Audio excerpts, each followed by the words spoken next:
பிள்ளைகள் இல்லையா, கணவன் மனைவி பிரச்சனையா, கடன் தொல்லையா, இப்படி சகல பிரச்சனைகளுக்கும் தீர்வு சொல்வதாக கூறி எலுமிச்சை பழத்தை பறக்க வைத்து பணம் பறித்த புகாருக்குள்ளாகி இருக்கும் மந்திரவாதி அர்ஜுன் கிருஷ்ணன் இவர்தான். சிவகங்கை மாவட்டம் காரைக்குடியை சேர்ந்த சத்யா என்ற பெண் திருப்பூர் மாவட்டம் பல்லடம் அருகே தங்கி தனியார் நிறுவனத்தில் டெய்லராக பணிபுரிந்து வருகிறார்.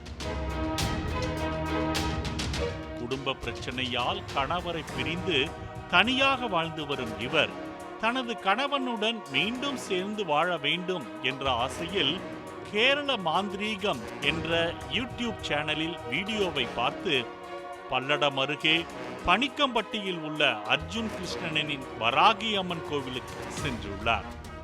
பரிகாரங்கள் செய்தால் பிரிந்து வாழும் கணவனுடன் சேர்த்து வைப்பதாக கூறி முதலில் 10,000 ரூபாயும் சிறிது நாட்கள் கழித்து அதிகம் செலவாகும் என கூறி 1.5 லட்சம் ரூபாயும் சத்யாவிடம் பெற்றுள்ளார் அர்ஜுன் கிருஷ்ணன்.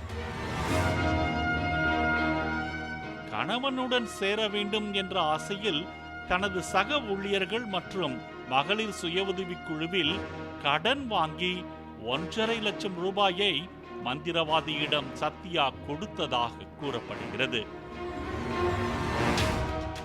பணத்தை பெற்றுக்கொண்டு எந்த பூஜைகளையும் செய்யாமல் அலைக்கழித்ததால் பணத்தை திருப்பி கேட்டுள்ளார் சத்யா. தனது வீட்டிற்கு வந்து பணத்தை பெற்றுக்கொள்ளுமாறு அழைத்த அர்ஜுன் கிருஷ்ணன் அங்கு வைத்து சத்யாவிடம் அத்துமீறலில் ஈடுபட்டு அதனை வீடியோவாக எடுத்ததாகவும் அந்த வீடியோவை தனது யூடியூப் சேனலில் வெளியிடுவேன் என மிரட்டியதாகவும் பாதிக்கப்பட்ட சத்யா திருப்பூர் காவல்துறை கண்காணிப்பாளர் அலுவலகத்தில் புகார் அளித்துள்ளார்.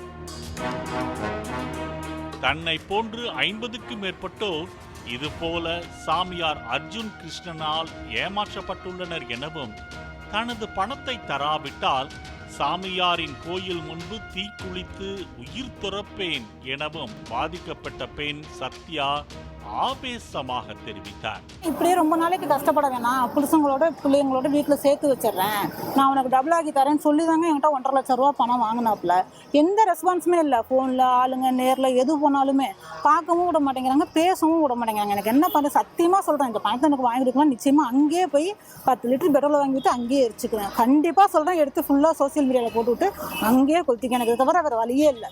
பிடிவாதத்தை கைவிட்டு கணவன் மனைவி இருவரும் மனம் விட்டு பேசி ஒருவர் தவறை மற்றொருவர் மன்னித்து ஏற்றுக்கொண்டாலே இது போன்ற மந்திரவாதிகளை நாட வேண்டிய அவசியம் இருக்காது என்கிறார்கள் காவல்துறையினர். பாலிமர் செய்திகளுக்காக பல்லடம் செய்தியாளர் சதீஷ்குமார்.